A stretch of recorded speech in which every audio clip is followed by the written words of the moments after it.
did I become a priest? It was a long journey.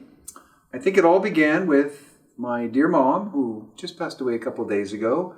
But she always gave me and our family the gift of faith. And in that gift of faith was the gift of service. And my first call, I thought, to be of service was to serve as a police officer, and so I did.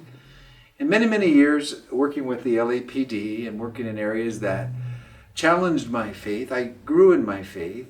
And from that service of calling and helping others, I heard this call deep, deep within my heart and soul to serve like the souls and the spiritual journeys instead of the law, if you will. And so therefore, after many years of discerning and thinking, I just said, I better give this a shot because there's something in my heart. And well, here I am 26 years later, still a happy priest.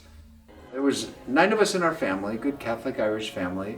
We went through Catholic schools our whole life.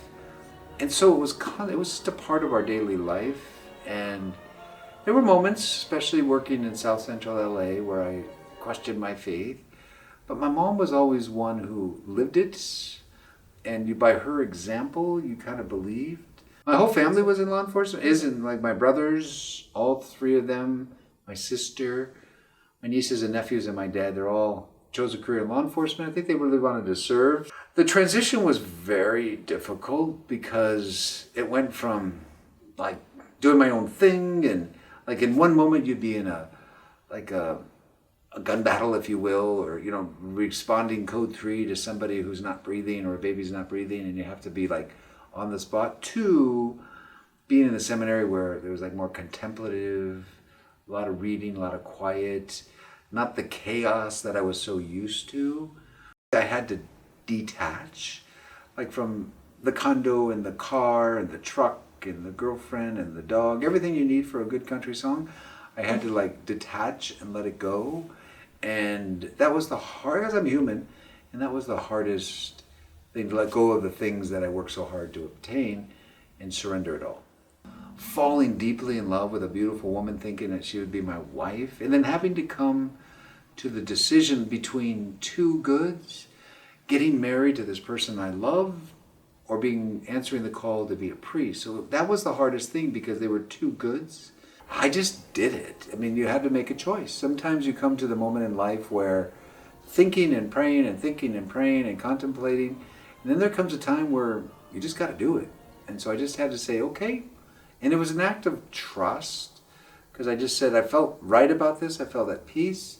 And so therefore, whatever I had to do to get that peace, I just did it. The hardest thing was like letting the girl I loved say, I'm going to be a priest.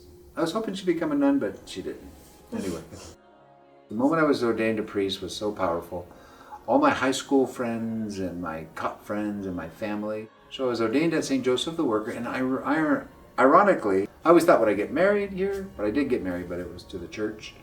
So it was a really amazing day surrounded by family and friends. But I remember when Cardinal Mahoney, like we had in our readings today, laid his hands on my head. And that's when my whole life changed. And I turned around and I saw my dad, God rest his soul. He was a tough homicide detective, cigar smoking, whiskey drinking kind of guy.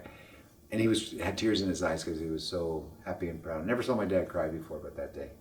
I think there's been moments where I've doubted, moments where I thought, like, what if I was married and what if I had, 8 kids myself? And what would life be like if I chose another route? Certainly that's human. But never regrets. I've thoroughly enjoyed it, and I hope I have another 25 more years to go.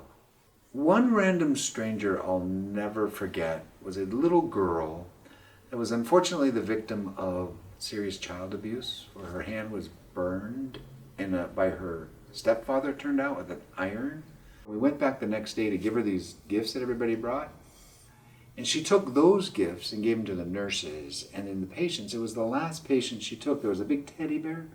And she put it on the edge of his bed. And with her good hand that wasn't burnt with the iron, she laid it on the bed next to this young man who was in a lot of pain from a fire. She touched his leg and said, "Don't worry, I'm here. I'll take care of you." And she laid the teddy bear next to him. And everybody was in tears. And it's just that one moment in time, I think this young man wasn't feeling any pain, just feeling the touch of this little girl and feeling healing. So that has always stuck with me about there are scars in the world, But when you reach out in love, and like this little girl did, that's where you find God's grace. My faith journey has changed over time in that I have seen the hand of God in so many different experiences that it's only increased. And then there's been moments in my 26 years of praying with people and being with people where I, like Thomas, doubted, questioned. So in all of this process, I think the bottom line is I believe even more passionately now because of the things I've seen in this world about God's love.